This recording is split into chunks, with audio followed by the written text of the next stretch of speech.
determinado imposto passará a ser cobrado. Não necessariamente ele tem a natureza de imposto. Eu não vou entrar muito nesse detalhe, mas é só para a gente ter um conhecimento geral. Dentro da norma brasileira, dentro do sistema tributário brasileiro, nós temos 5 espécies tributárias. São elas: impostos, taxas e contribuições, previsto na Constituição, empréstimos compulsórios, também previsto na Constituição, e as contribuições de intervenção do domínio econômico. Cada uma tem a sua função e cada uma tem as suas regras. Ou seja, os impostos têm regras distintas das taxas. Os impostos, eles incidem e essa receita não é vinculada. Então, muitas vezes a gente fala, poxa, a minha rua, quando eu passo de carro, está toda esburacada, mas eu pago IPVA. Tudo bem, IPVA é imposto. E se a gente entrar um pouco mais no tema, a gente vai ver que o imposto não é uma receita vinculada. Não é porque você paga um imposto sobre propriedade de veículos automotores que necessariamente esse recurso vai estar investido na rua, nas estradas. São coisas distintas. O que acontece, por exemplo, nas contribuições, nas taxas, que são exercícios de poder de polícia. Mas se adentrar muito nesse tema, porque eu acho que não é muito o foco, era só mesmo para a gente entender que não se trata só de impostos, se trata de toda essa cadeia de tributação. E dentro dessa cadeia de tributação, a gente vai ter o regime dos sistemas de tributação no Brasil. O mais difundido atualmente, e sem dúvida alguma, o que é massificado dentro do mercado é o Simples Nacional, que ele simplifica o regime de tributação, que a gente vai observar um pouco à frente. As duas propostas, ela tem esse mesmo interesse de fazer com que o sistema seja simplificado. A gente tem o lucro presumido, o lucro arbitrado e o lucro real. Todos esses 3 sistemas, eles têm principalmente o objetivo de apurar imposto de renda e contribuição sobre o lucro. Tá? E aí o lucro presumido, apenas a título exemplificativo, ele faz uma presunção do lucro daquela empresa para fazer a incidência dos impostos. O lucro arbitrado, como o próprio nome diz, só se aplica nos casos em que a empresa está enquadrada de forma equivocada ou não tem documentos contábeis fidedignos para apurar que aquele é o imposto devido. Então, a autoridade fiscal, o auditor fiscal da Receita Federal, por exemplo, ele pode simplesmente desconsiderar aquela escrituração contábil ou a ausência dela e arbitrar um lucro que ele entende sendo base de cálculo para os impostos. E o lucro real costuma ser aplicado para as empresas de grande porte, assim como as instituições bancárias e do próprio mercado financeiro. Ele faz a apuração efetiva do lucro das empresas para poder fazer a incidência do imposto de renda de pessoa jurídica e da contribuição sobre o lucro.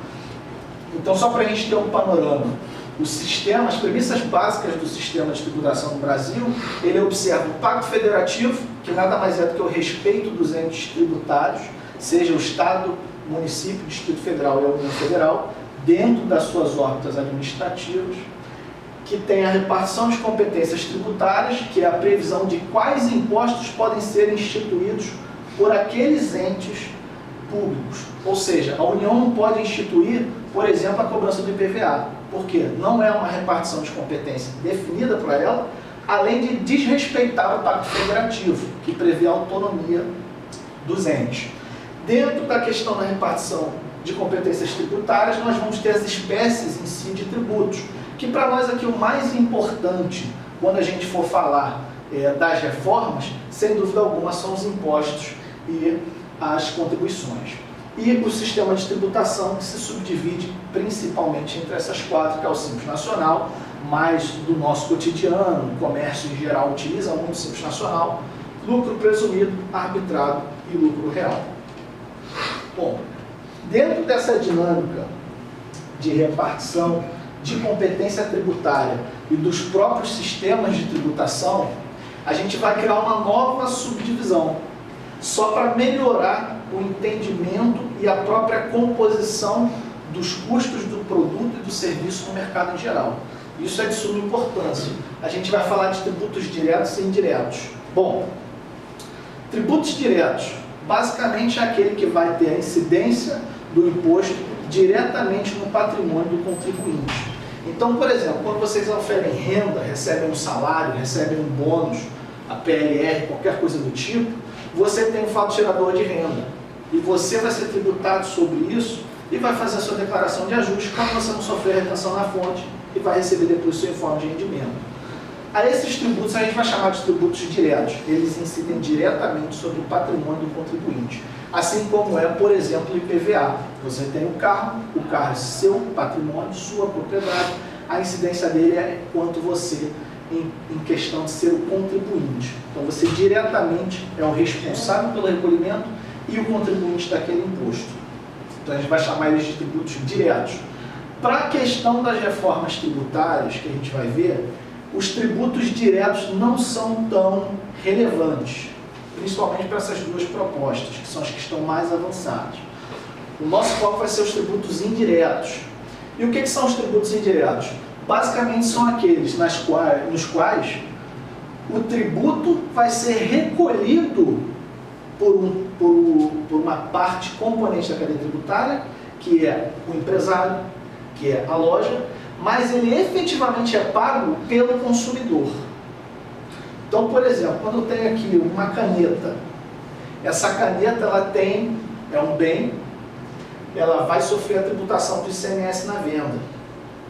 Esse ICMS está composto dentro do preço daquela caneta. Ou seja, se o Geraldo comprar essa caneta, ele está pagando a caneta mais o ICMS da caneta. E eu que o vendi, recolho, geralmente no mês seguinte, dentro do período de apuração, o ICMS para o Estado, a quem compete a cobrança do ICMS sobre essa caneta.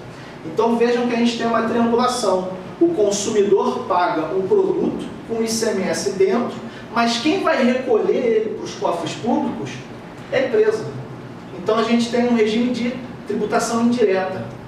E por que é importante a gente compreender a tributação indireta? Porque as propostas de emenda constitucional que vão trazer possivelmente a reforma, ou não, porque já se fundam há muitos anos, elas focam exatamente na tributação indireta. E por que ela foca na tributação indireta?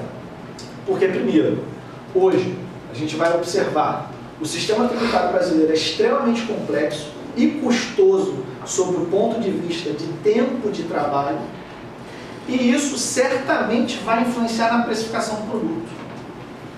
Então, quando a gente vem para o terceiro ponto aqui, que são os custos tributários comparados ao Brasil, eu nem vou entrar em todos esses detalhes, mas se a gente olhar o custo de burocracia brasileiro, quando a gente olha os países componentes da OCDE, onde existem os países teoricamente mais desenvolvidos sobre o aspecto de fiscalização, eles gastam em média 155 horas anuais com obrigações tributárias.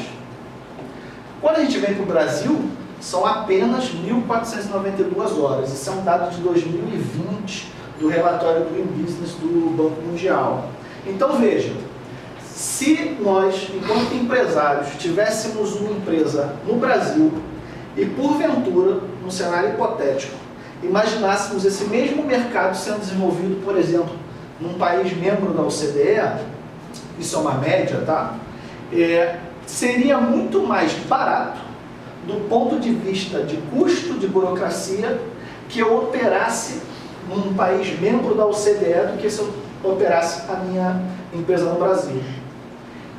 É 1/10. Isso tem um impacto brutal, porque aqui no Brasil, e eu digo isso para vocês, que a gente tem um cliente que é exatamente assim. Ele tem um departamento contábil, ele tem um departamento fiscal, ele tem um jurídico interno tributário e ele tem uma assessoria tributária externa. São 4 pontos. É uma empresa tributada pelo lucro real, assim como são, na grande maioria, as empresas do mercado financeiro. Vejam o quanto que é complexo. Ele gasta, comparado, por exemplo, a um outro país, até 10 vezes mais com esse custo de burocracia. Será que ele estivesse na Alemanha, ele ia precisar de 4 departamentos? Eu acho difícil.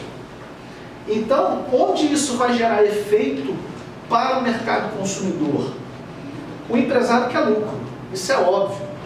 Só que a partir do momento que, para que ele simplesmente pague o imposto da forma correta, ele precisa gastar 10 vezes mais do que em outro país, o primeiro ponto é, ele tem receio de vir para o Brasil. Porque qualquer multa aqui vai ser apurada em cima de 75% de imposto, podendo chegar a 150%. É uma multa extremamente absurda. E no aspecto de pessoa física, só fazendo um paralelo, que não é o foco, mas vocês, nós, somos obrigados a declarar imposto de renda. A Receita Federal tem os dados. Se você errar uma vírgula, você cai na malha fina. Se você não souber explicar o que aconteceu, você é multado. Mas a Receita Federal tem as suas informações. Então por que você é obrigado a fazer a declaração e por que você é penalizado por um erro? Você é penalizado por um erro. Porque dentro do sistema de tributação e das autuações fiscais, pouco importa que você botou a vírgula no lugar errado. Se você fez a declaração, já entregou, abriu fiscalização e aí você viu que a vírgula estava errada, você pode tentar se explicar, mas certamente você vai pagar a multa. Então, voltando para as empresas, quando você olha que o Brasil gasta 10 vezes mais em burocracia comparado a outros países, uma coisa é fato. O empresário que busca o lucro, ele vai usar esse custo na composição do preço do produto dele. Por quê? Como eu vendi a caneta para o Geraldo, eu estou lá e recebi a minha margem de lucro. E aí eu faço a tributação direta. Quando eu vou ver o lucro efetivo, o que entrou no meu bolso, ele morreu nessa linha aqui. Porque eu preciso pagar a contabilidade, preciso pagar departamento fiscal, preciso pagar advogado. O meu lucro esvaziou.